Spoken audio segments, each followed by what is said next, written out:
ডিবক্সে foul করেন আর্জেন্টিনার defender. খালি চোখে দেখা গেছে সরাসরি ভাবে এটা ফাউল, স্পষ্ট এটা একটি বিতর্কিত ধাক্কা এবং সেখান থেকেই পা দিয়ে মোহাম্মদ সালাহকে ফেলে দিলেন আর্জেন্টিনার ডিফেন্ডার।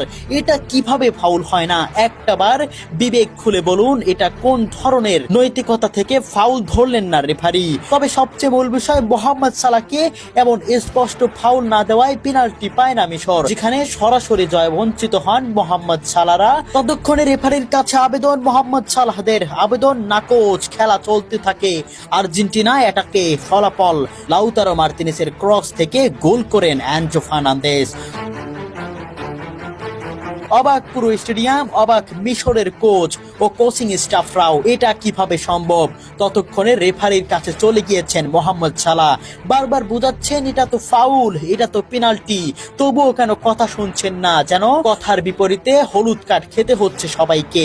একের পর এক হলুদ কার্ড, সেই হলুদ কার্ড পরিণত হলো লাল কার্ডে। এরকম বিতর্কিত সিদ্ধান্ত দেখেই দুই হাত দিয়ে ক্রস করে বুঝিয়ে দিলেন, তোমরা বিকৃত, তোমরা আমাদের সাথে অন্যায় করলে। নিজের স্টাফরা ততক্ষণে নিষেধ করছে